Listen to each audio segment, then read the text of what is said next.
Here we are with. Cathal McGinley is my name. And you did all these pieces on the wall, is that right? Right,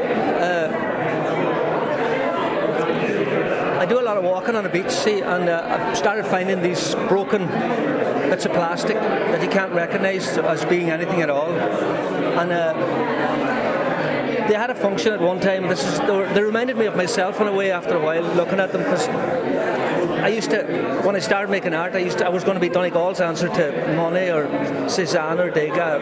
I loved painting, but it never really happened, and I left college and I drifted and lived in England for a good while, just with no ambition or just drifting and just working and getting nowhere, doing nothing.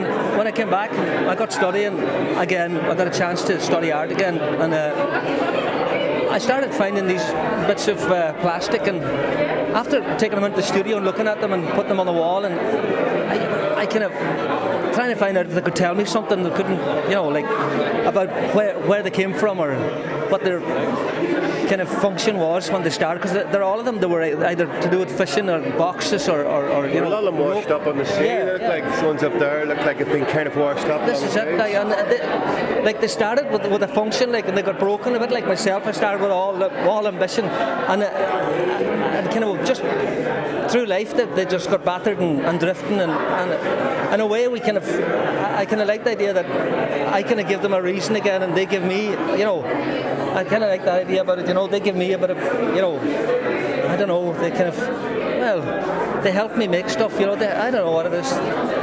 Kind of you inspire each other then, and you've given each other a new life. I've given them I put them on a wall as an art object, and they kind of given me a kind of a nice way to work instead of painting or making sculpture, So we trade off each other like that, I haven't explained that very well, but no, you have. I totally understand.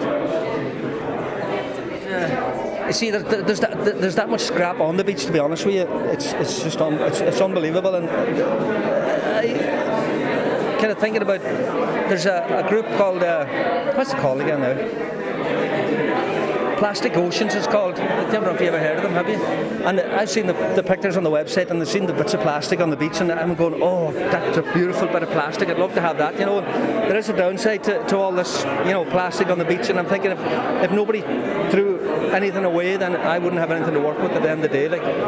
So I don't know.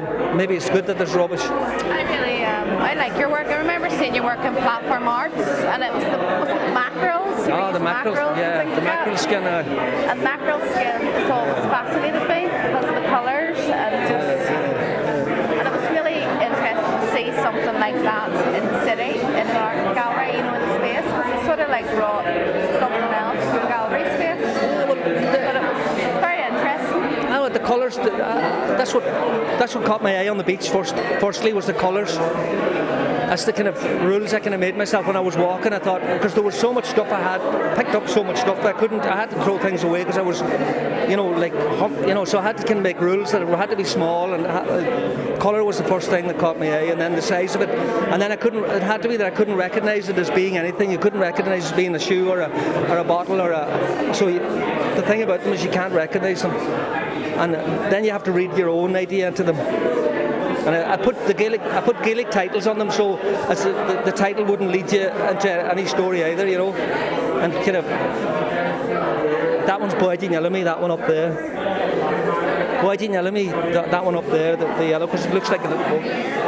But shouldn't I tell you? The way they say everything that speaks a language, all objects speak a kind of certain language. They use it in advertising all the time, the way.